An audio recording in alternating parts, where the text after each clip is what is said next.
Hello, my name is Johnny. Welcome to another World War II 172 scale video. Today we're going to look at missile launching position for the V-1 rocket by Germany. If you'd like, please subscribe, hit that notification bell, like, reply, and share.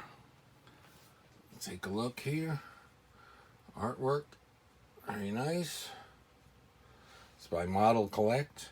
They're kind of neat. There's the 172 scale that they make things like this in kit form, and then they make the same thing on some of them already pre-made, painted up, ready to go. And of course those usually cost about twice as much. Side there, side, nothing there, just tells you got to be 15. Nice solid box, comes in a plastic. Not much to the decals there. We'll look at the instruction sheet, and then there's a little history. I'll read that at the end. You can see it's very flash free, very nice, hard, solid, chunky plastic. Not too hard to do. Fair amount of pieces, but not too much, and no spindly little tiny pieces. There's the sprues there, times how many you see. Give you two painting options. I'm probably going to do the multicolor there, and then the V1 is pretty much the same there, the buzz bomb, and it shows you the colors, and they show in the artwork there that's in the color version. Straightforward there on assembling the rocket missile there, and most of it is going to be the ramp, and then obviously this has got to go somewhere, so you got to make a diorama base for it, or for wargaming purposes, a diorama base, smaller, not quite as detailed, but long for this to fit on, with greenery on each side and so forth. And there's no figures here, and I don't think they'd be, if it was actually going to be firing off, there'd be too many figures near it. But, or if there'd be a lot of figures around it as they're getting it ready. So you see the parts there on how to attach it. Very nice. Like I said, I'll read the information about that at the end there. See, there's 4 of these. It's got some weight to it because it's heavy plastic, so you can see how long it's going to be. This is probably going to be on a display base like this. It's one of the reasons why I've delayed doing this.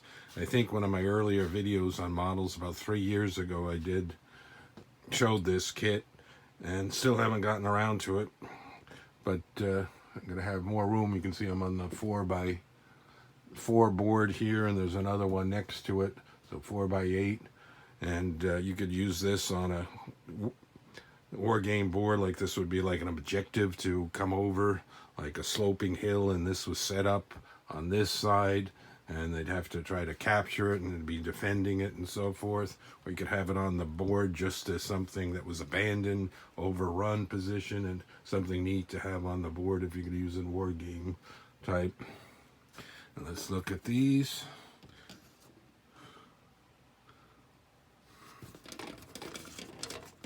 So you see it, the King Tiger tank's about that long, the chassis.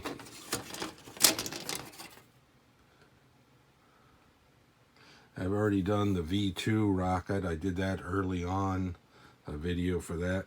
I'll either leave the link at the end for the V2, or there's another version of this V1 on a different platform by a different company that I did a review for, which I have, and I haven't built that, and that was a really big box on it. That's the way it's set up.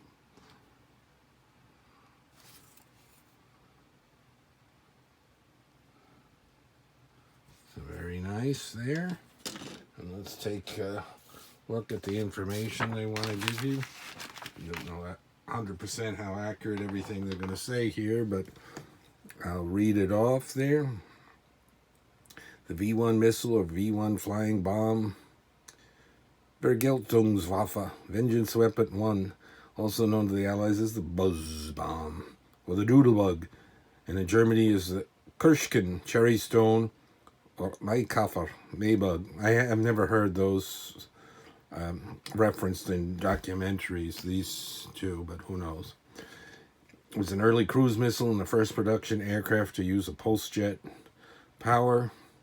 V-1 was developed at Peenemünde Army Research Center by Nazi German Luftwaffe during the Second World War. During initial development, was known, codenamed Cherry Stone, the first of the so-called vengeance weapons. V-weapons or Waffen series designed of terror bombing of London because of its limited range. The thousands of V-1 missiles launched into England were fired from launch facilities along the French and Dutch coast, the Palais de Calais. The first V-1 was launched at London on June 13th, 1944, so that's just a week after D-Day. D-Day was June 6th, 1944. Oh, there, and 1 week after, prompted by the successful Allies, at its peak, more than 100 V-1s a day were fired at southeast England, 9,521 in total. Decreasing numbers of sites were overrun until October 44, when the last V-1 site in range of Britain was overrun by Allied forces. After this, they were directed to the port of Antwerp, another 10 targets in Belgium, with another 2,448 being launched. The attacks stopped only a month before the war ended in Europe. The last launch site in the Low Countries was overrun 29th of March 45, and VE Day was like, what is that, the 7th of May. So when they were using it, and just to tell you about the before the assembly, what you might want to do. And decals.